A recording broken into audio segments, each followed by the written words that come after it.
So now that we've talked a lot about victims and what some of the things victims are going through, I want to focus on cults. And there's been a lot of cults, from my understanding, that are rising.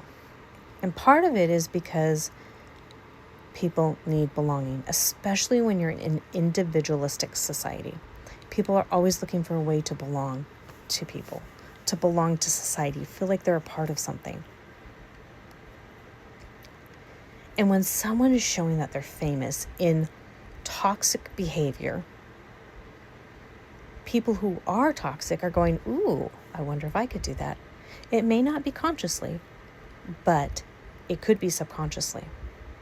So people like Doug Wilson, Charlie Kirk, start to rise. And what do they need? A pretty woman to support them. So what kind of women are supporting them right now?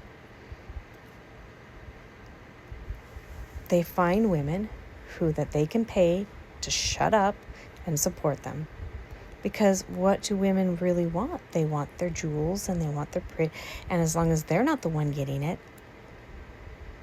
and usually they're white women.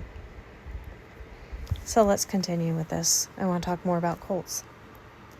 What happens when someone can't figure out how to belong? Well, they're not going to necessarily change their mindset. There's two ways that people, there's a couple of ways that people handle this. One, they go, okay, I'm struggling with belonging. What can I do? So I'm neurospicy. I'm going to talk about this. It's no big deal.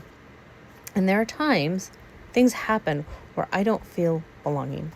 I recently had an incident where I really felt strong ableism, and I talked with someone else that was feeling the same thing out of that situation. It hurt me really bad that I didn't feel belonging. And something similar happened around that time, so I confronted it. Okay, what do I need to do to change? And one of them emailed me back and said, hey, we can have a conversation about this. I'm like, yeah. At the same time, they still put the responsibility on me, but they also said they were going to talk to the other person. Good. Let's talk about these things. Let's resolve the conflict. That's one way people respond. Hey, there's a conflict. I'm not fighting conflict and belonging. Another way people respond is people like Brian Kohlberger. He is not finding a way to belong, and he's getting why these people aren't getting him, and he's smart and arrogant in that intelligence, and so he figures, why not? I've studied this stuff. I can get away with it. I can just go on a live bunch of people. That's another way people can handle not fitting in or not dealing with belonging. And another way is I'll start a group and find people like me to create my own belonging. Now, that can be healthy and it can be unhealthy. Healthy would be like, hey, we're a bunch of neurospicy people and we're struggling with belonging. Let's get together and we're going to talk about it over coffee. How are you feeling about that? What can we do?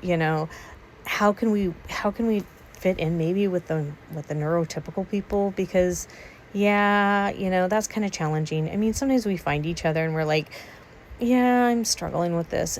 And we're supporting each other. And we're not saying, yeah, your behavior's good. Yeah, your behavior's bad. We're saying, yeah, we're not being understood. And it's really hard. And it's really challenging. That can be very healthy. That can be very healing. What is unhealthy and what is toxic is when it's going to cause harm to another party. And that's what a lot of cult leaders or wannabe cult leaders do. I grew up with a father who never was able to do it, but I knew his dream was to be a cult leader. That was his dream. He wanted to have several wives, several children, and be a cult leader. That was his dream. So I know a little bit about this.